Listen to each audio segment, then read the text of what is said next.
Alrighty, let's get started here. So again, welcome to Mindful Poetry Moments.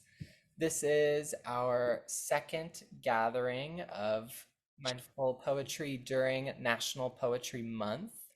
And I'm going to briefly explain our format here for some of the new people that I'm excited to see here. We will take about 5 to 10 minutes for mindfulness guided meditation to help us ground. Then we will be introduced to the poem and we will do a little reflection on what we read. And then we'll hear a writing prompt. We'll have 10 minutes to write in response, and then we'll share at the end. And we're excited, especially because this month, for National Poetry Month, you'll be able to submit the poems we write in these sessions at the end of this month for our 2023 publication that is released in August. I'm especially excited today to welcome our two facilitators. We have Brooke Thomas, who's with us for our mindfulness facilitation, and Rimel Kamran, who is one of our co-curators who helped us select all of the poems for this month. And I believe those are all my announcements. So again, welcome everybody, and I'm going to hand it over to Brooke now to lead us into the mindfulness portion. Well, hello everyone. It's so wonderful to see you all and to guide this meditation ahead of Rimel's poetry reading and workshop. So, a little bit of an introduction before we get into, maybe a formal sit here. So much of our day is moving from here to there. So much of just moving from what's comfortable to what's not comfortable to what's neutral. So I kind of want to maybe be a little bit rebellious in this sit and say, okay, we're shifting that script a little bit and we're moving from wherever we were to here. So from there to here. And so in doing so, probably before we even get going, shifting your body a bit. So allowing yourself that permission, even to stand if that feels comfortable, or to stay seated and stretch or shake. The idea here is we just want to really break up any kind of habitual physical contractions here by giving our nervous system kind of a new bit of positioning.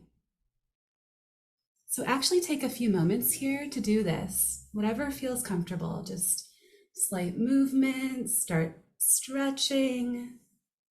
You can even look away from the camera. Feel free to stand. Allowing that nervous system to just kind of get into a different position here. When it feels comfortable for you, you can bring your body back into some stillness. Finding a position of ease, whether that's standing or whether that's sitting. Looks like a lot of us are sitting. And as you come into your position of ease, just gently closing your eyes if that feels comfortable for you, or softening the gaze downwards.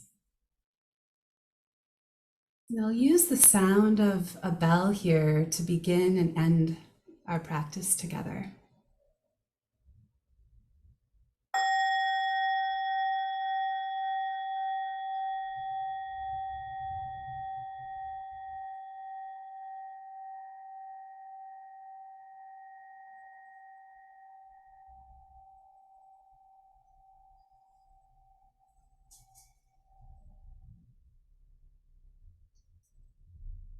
So right here off the top, taking some deep breaths here. Maybe some of the deepest breaths that you've taken all day. Breathing into the belly on the inhale, into the sides of the ribs, even into the back. then letting that exhale be long, as if the exhale is giving your body permission to rest.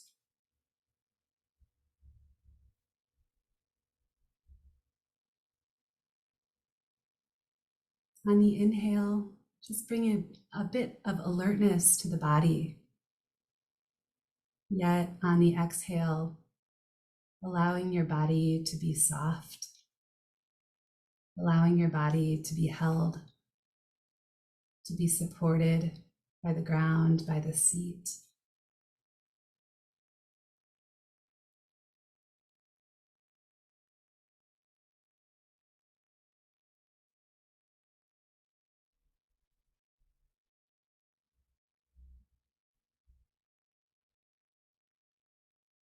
And now see if you can let your breath just resume its natural rhythm, allowing it to do its thing while you just rest in the awareness that you're breathing.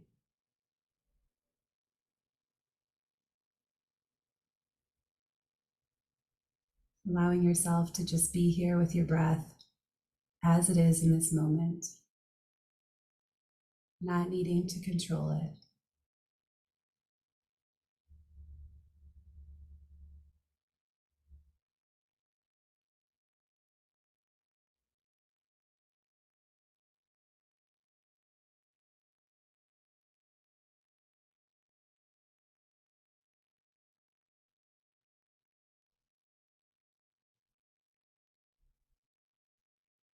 And now we can kind of shift the invitation here to find something that is subtly pleasurable to bring to your awareness. So it could be continuing to be with the natural rhythm of your breath, or it could be with some other simple sensation in your experience, like the feeling of your hands resting on your lap, or your feet on the ground, or maybe the caress of air on your skin, or a soft sound in the background. Choose something. This is your home base.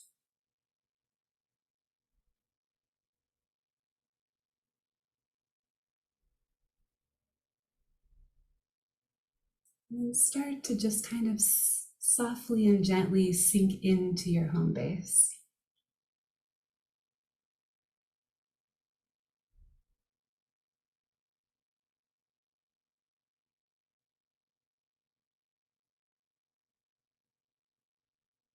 Allowing yourself to get absorbed in that simple sensation.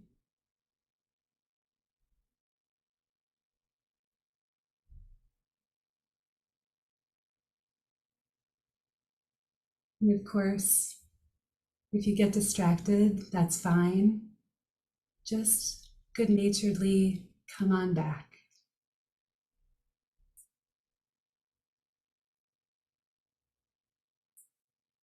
See if you can enjoy this simplicity of this practice. Just being here in this simple way, with this simple sensation. Everything else can just be in the background.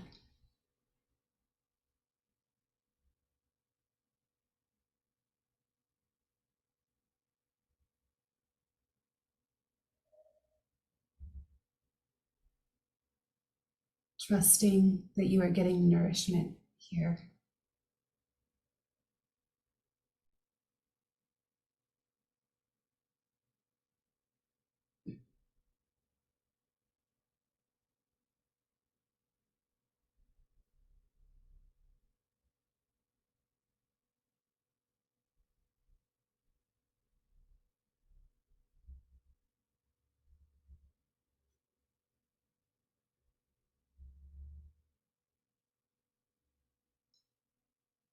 Now, permission to even let that anchor go, that home base, letting that go.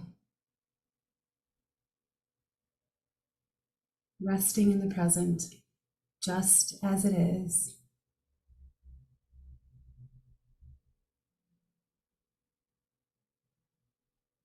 As you listen to the bell, allow its resonance to invite you to open your eyes, gently move your body again, and greet each other in community.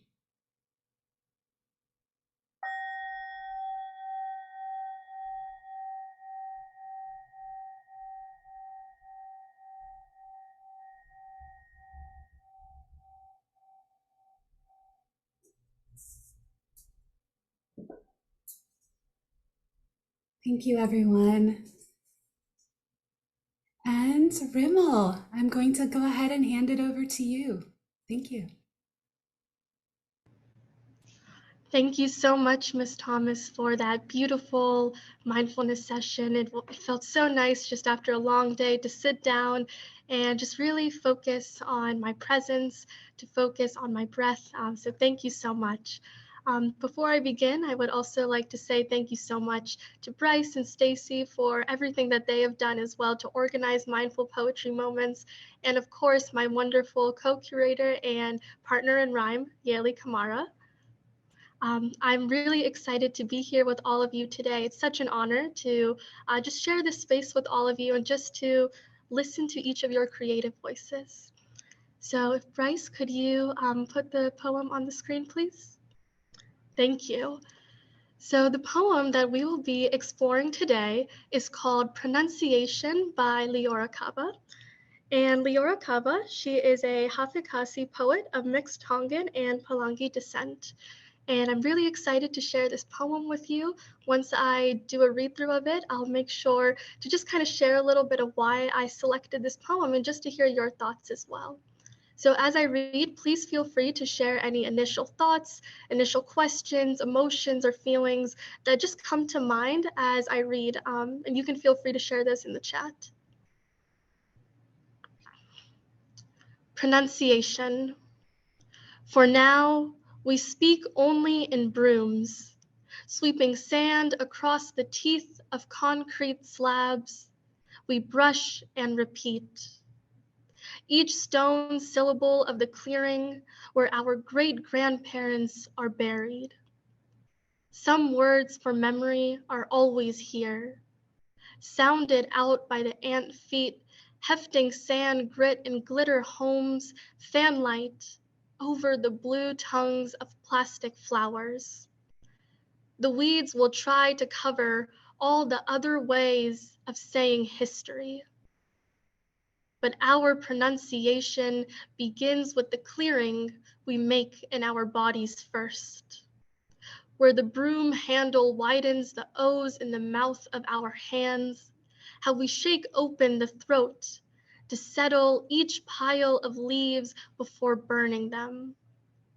Trust the body to open in our language, with the rhythm of weight, one hand pushing sand, the other pulling syllables in one last sway.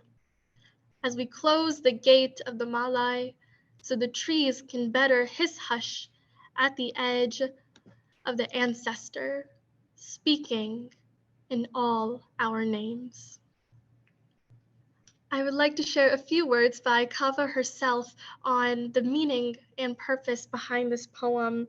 She says, I did not grow up speaking Tongan, and this poem documents one of the moments I felt able to reconcile the pull of my desire to learn Tongan with the push of feeling inadequate as a descendant because of my lack of verbal language.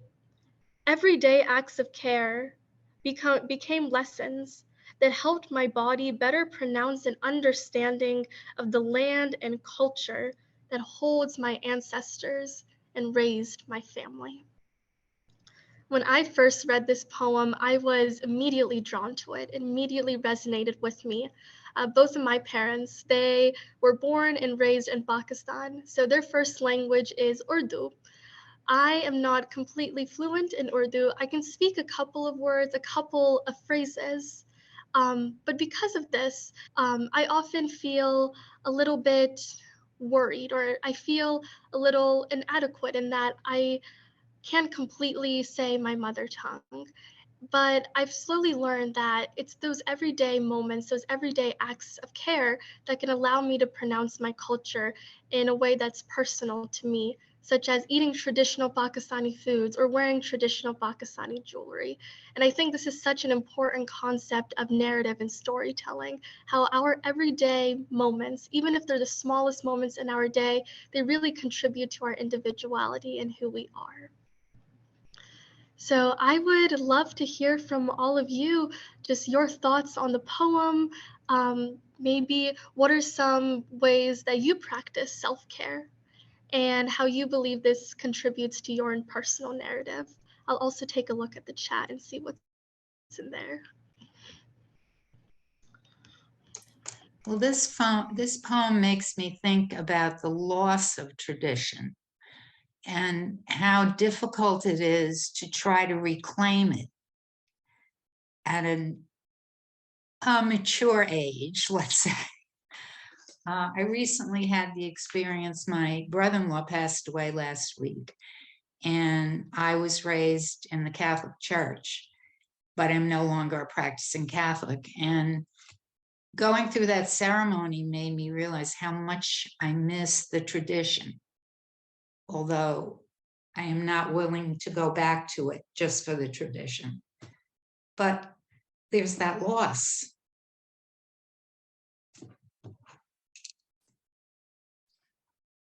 No, thank you for sharing. Definitely, that's something that now I'm reflecting on, that kind of connection between loss and tradition. So thank you so much for sharing. Ellen? I thank you for this poem. It's beautiful. What just between the poem and what you shared right after, Rimmel, I started thinking about a recent essay I read about it was about a specific Irish writer, but the essay kind of goes into how the Irish and that those are my ancestors, how their language was taken from them, and but it lives, the cadence of their mother tongue lives in the way they use English, which I think is really, really interesting. And I just started thinking about that, how, you know, perhaps even if when we're disconnected from our mother tongue, our original language, it still lives inside us. Definitely, for sure. I agree. Like, same way with Urdu, even though I may not be completely fluent in it, it's in, even when I'm writing a poem, I try to incorporate little words or little phrases from the Urdu language. And it's just those personal ways of pronouncing my culture, pronouncing my identity that help me to foster that connection. So definitely, I think that's what makes Leora's poem so beautiful, is that she offers this different point of view towards pronunciation. I have a mindfulness practice that I really like, that is pretty simple and helps me feel kind of connected to people before me, which is just oatmeal. I take my time eating it, do it very meditatively, but thinking about how it's a meal that's been enjoyed by many before me and many after me, and comes from, it's great when you know where it comes from too, because then you can think about that place.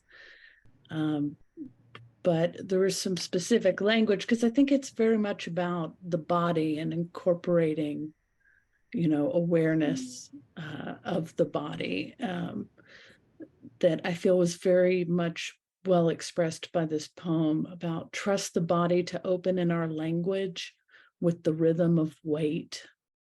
So nice. Anyway, that's all. I just wanted to add something. No, thank you so much for sharing. That's beautiful. And I just love that idea of like trusting the body, of just trusting ourselves, and that if we know we have this connection, then we should fully engage with that connection, fully trust in ourselves. That's definitely beautiful. Thank you for sharing. My act of self-care is always going for a walk and immersing myself either in nature or just getting outside. That was something I always did growing up as a kid, and that sort of just always reconnects me with my environment and my surroundings. And whenever my thoughts are too busy, I just go out into the open air, and that's where I let it all be. So thank you. I can go next.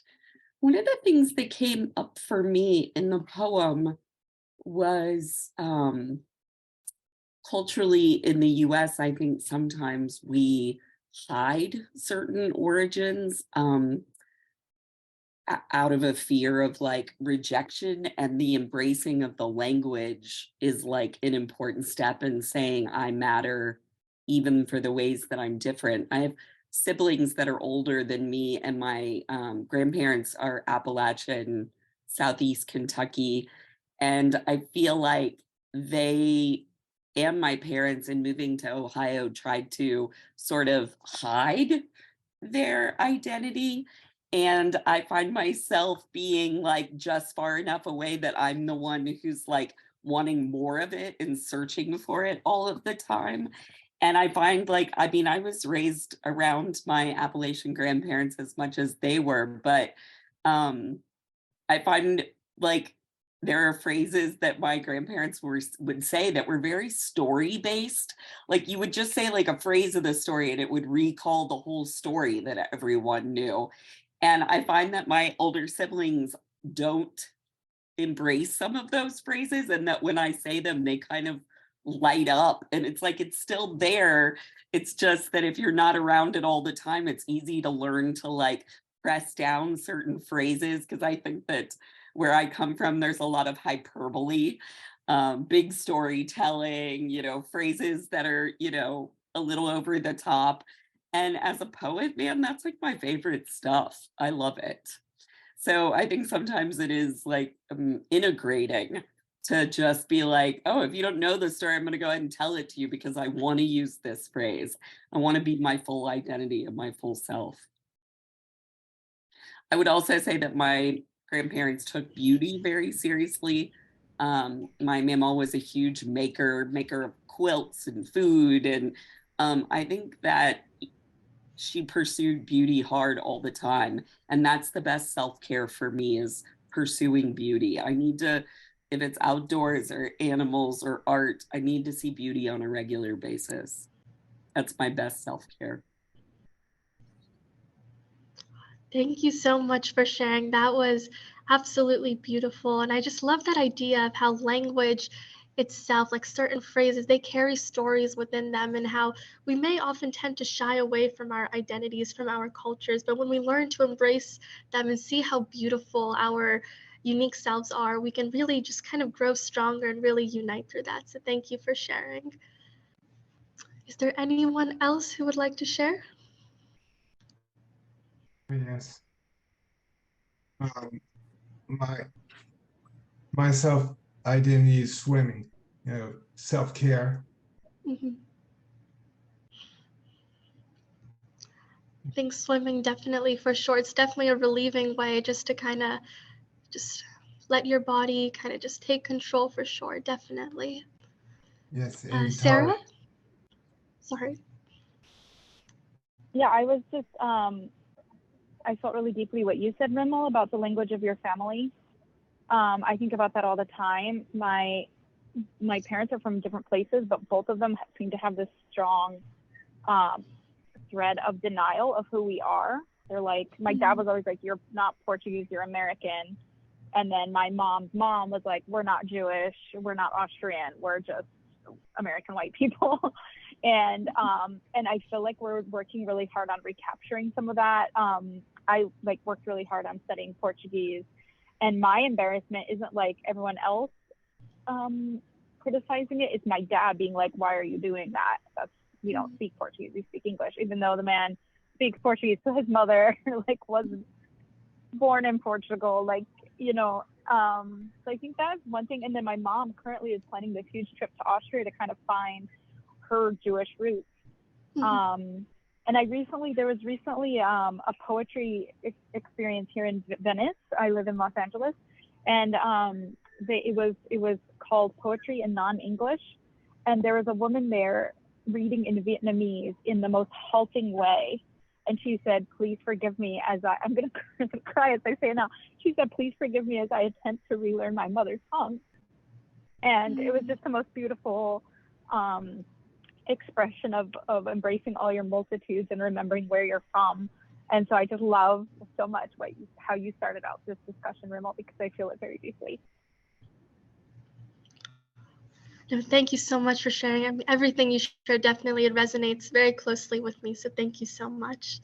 I really appreciate your words. Is there anyone else who would like to share? I was just thinking about something that Christine said about just even how tradition carries between siblings in different ways. There are things about particular parts of culture that my oldest sister knows because she was born in Sierra Leone and raised there until she was an adolescent. And there's particular things about Sierra Leone culture that I think about closely because I was born in America. And so we pay attention to different things and have different sensitivities based on observations and based on memory. And so it's interesting, the synergy between siblings or family members and how we kind of reconstitute tradition and culture by virtue of engagement. And also something that Sarah shared, just thinking up too about just thinking in my family and thinking about other people's families, the ways that in the story of immigration and migration, this sort of erasure of culture as a form of survival, which feels ironic, but it's heartbreaking. But thinking too about that and thinking about, I don't know, the blessing of being the next generation and reclaiming identity and culture, and kind of like the deep heart work of that. So I just wanted to affirm what you were saying, also, Sarah. Definitely. Both Yali and Sarah, what you just touched upon, just that idea of like family members and siblings, that's something. I have a little sister, so I also think of how our ideas of culture and our mother tongue, how that differs between us and how we view that. So that's definitely something that I'm going to continue reflecting upon. So thank you all so much for sharing your words. For the poem prompt, it's write a poem that elevates simple actions into beautiful gestures of being human. And I will type that in the chat as well. So choose maybe a simple moment, a simple gesture in your day, and how that kind of just contributes to your individuality, your narrative, your story. Wonderful. Yep. I will go ahead and set the timer, and we will be back in 10 minutes.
Okay, everybody.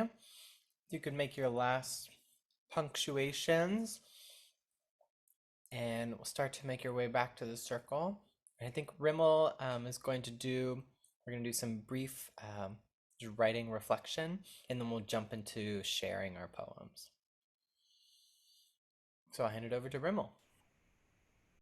Sure, thank you, Bryce. So yes, I just wanted to hear a little bit of your thoughts, your reflections on how did you feel about this writing exercise?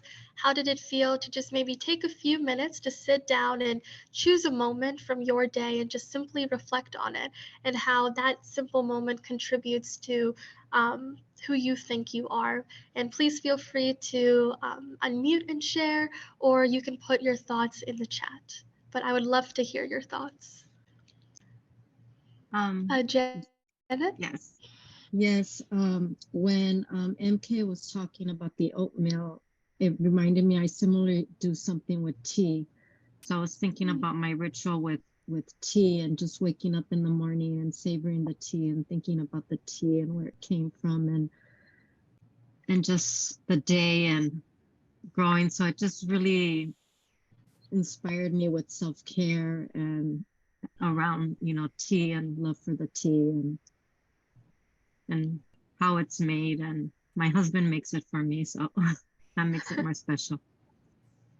Oh, that's beautiful. Thank you for sharing. I actually, for my poem, I wrote about tea as well, waking up in the morning and drinking a cup of tea, because that's always just been a way for me to just practice self-care. And specifically, I love drinking chai. So that's a way I kind of connect with my Pakistani culture.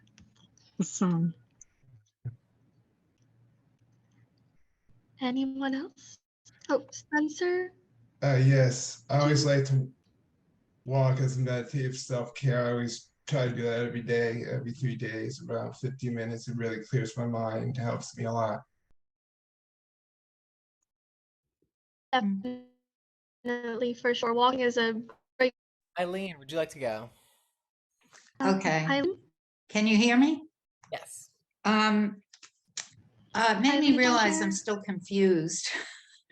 I wrote about, well, for self-care, I walk 2 miles every morning. And while I'm walking, I find that recently I have been saying to myself the prayers of my childhood, not knowing if they're going anywhere.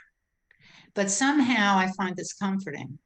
And when I wrote about my mother, who actually was in the convent and left the convent to marry my father, and how that affected the rest of us children. But I don't want to take the time to read the whole thing. Great. Thank you. So I say we get into sharing some of our poems. If you would like to share what you wrote, please use the raise hand feature on Zoom. And then let's start with Wade, and then I'll let, if Rimmel is not frozen, I will facilitate this. Okay. All right, Wade, kick us off. I pull the cat's tail, not as I would have as a toddler, but tense, as she straightens her spine to pull slowly away.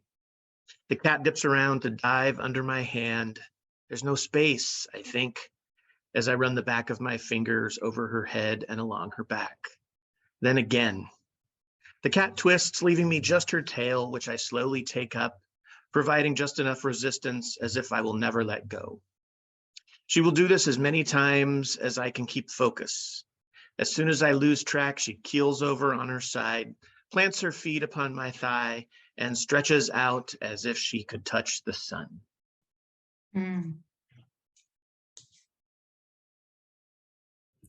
Wonderful. Janet. Each morning, my husband measures rolled up buds into the tea maker, knows the water temperature by sight. His inner intuition built over the years guides him to the final pour. 7 a.m. waking me softly, he whispers, tea time. Before I open my eyes, I half sit up, reach blindly for the cup, thirsty for warmth. In tune with the slow rising of the April sun, each ray of light growing brighter, as the morning takes flight. With each sip, I feel myself unfold. Thanks. Wonderful. Sarah. Unitarian Universalists are a questioning bunch who really don't invite concrete answers. You tell me you know who God is, and I tell you you're presumptuous for thinking you know. I ask you, does God exist? And you tell me that by imagining a God enough to ask the question, you've made them exist. So when a fellow member suffering from a death asks me for spiritual care, I say, what is spiritual care when we agree on no God, when we agree on no sacred text? And then I send a text, thinking about you today. And then I send a snail mail letter. And then I text another Unitarian and tell them to send a text. A month later, the suffering member comes to service. I have felt so ministered to spiritually, they say. Curious, I ask, how did you receive spiritual ministry from this bunch? Why, everyone sent a text, they respond.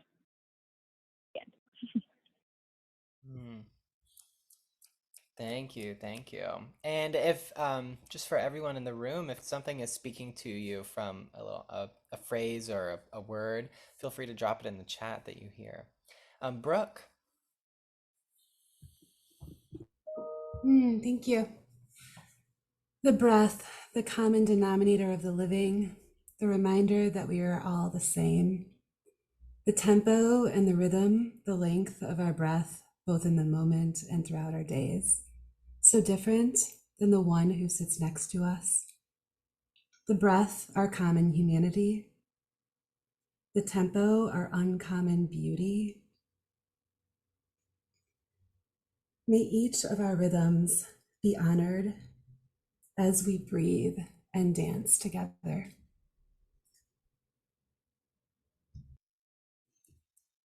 I love that imagery of breath. Thank you. Grace.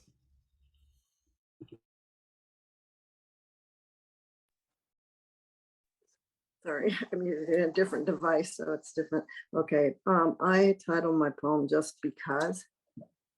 Folding my hand into yours, a memory of so many hands held. My father holding my hand, just because.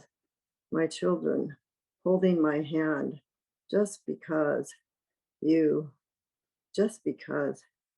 Connecting through generations, tenderness, love, care, just because. Thank you, thank you. Amy. Oh, Amy, I have Amy Kurlansky. Sorry, there's two Amy's. That's great. There's more than one Amy? Oh, can you hear me, Bryce? Yep, all good. Okay, so I'll try and read this. Okay. Her hands, strong fragility, the source of soupy love and ancient recipes, stirring up the stories, words only wondered at. Scarred skin crepey from their own rampant adventure into a boiling pot, because they too longed to live within her story world. Thank you for sharing. Okay, the Amy Hunkler. Okay, mine's kind of not all together. If it's just kind of an image of, okay, so she sets her bare feet into the garden most every sunrise. It smacks her conscious light to internal wakefulness. Her hands feel as tender as the green fingers of growth, but they're callous. The callousness tells otherwise. The soil is like the sky holding stars, now cushioning her plants, seedling babies. She hears the whir of the red-bellied woodpecker and then his drumming, calling his mate. And he calls me also. He calls her also. She roots for him. She is rooted also in his methods of allure and practice. The green coalesces into a blessing of being. Kind of real. Excellent, thank you. Spencer.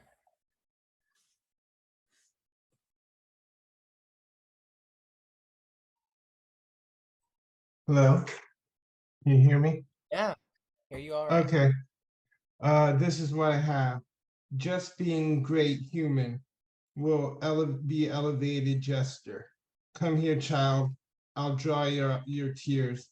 Volunteering at an old age home, wheeling Miss Ramdursky to bingo, or jotting notes alongside my friend and his therapy dog.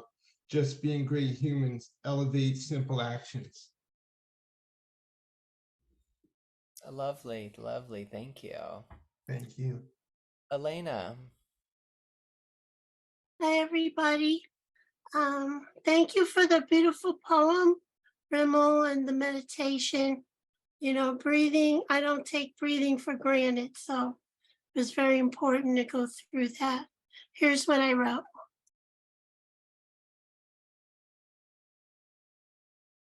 When I was small, my mother told people to smile when they walked past me because I would cry if they didn't.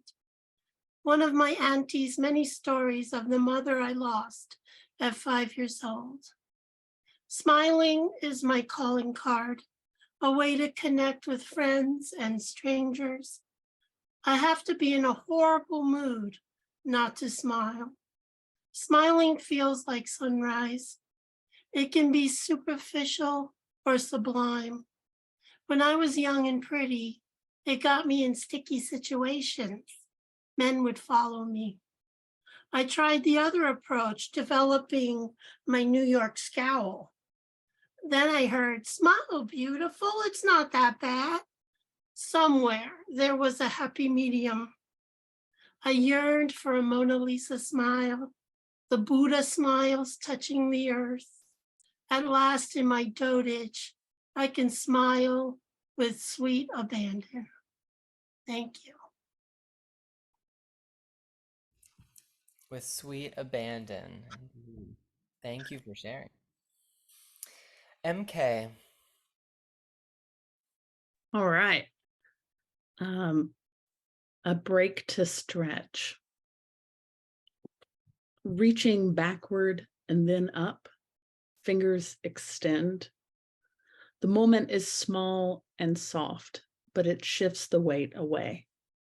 Taking time to experience this allows a peek into my body's inner life. The muscles, blood, and brain ready. Enthusiasm yearns for the next moment, the one after this. I release the stretch. I love that. Thank you. Thank you. Yaylee. Hi, Rimel, this was fabulous, and it's so wonderful hearing everybody's poetry. So I thought about self-care and thinking about the exploration of mother tongue. So my first language is Creole, so it's thinking about that. I find tradition in the good work of the tongue, the way this pink instrument carries my parents' Creole, though mine is peppered by the sway of West Coast palm trees and dappled with the ums and ahs of forgotten words, once an embarrassment, but now my very own dialect, Californian and Sierra Leonean, charming in its fracture and blessed earnest fumbles. Here, the chamber of my mouth, a pit for the orchestra of my kin. What I know, the language of the child of immigrants often mimics the closest ocean, its sound breaking and undulating, waves on waves, a wild miracle, how we swim joyfully in spite of the sharks that circle in the water.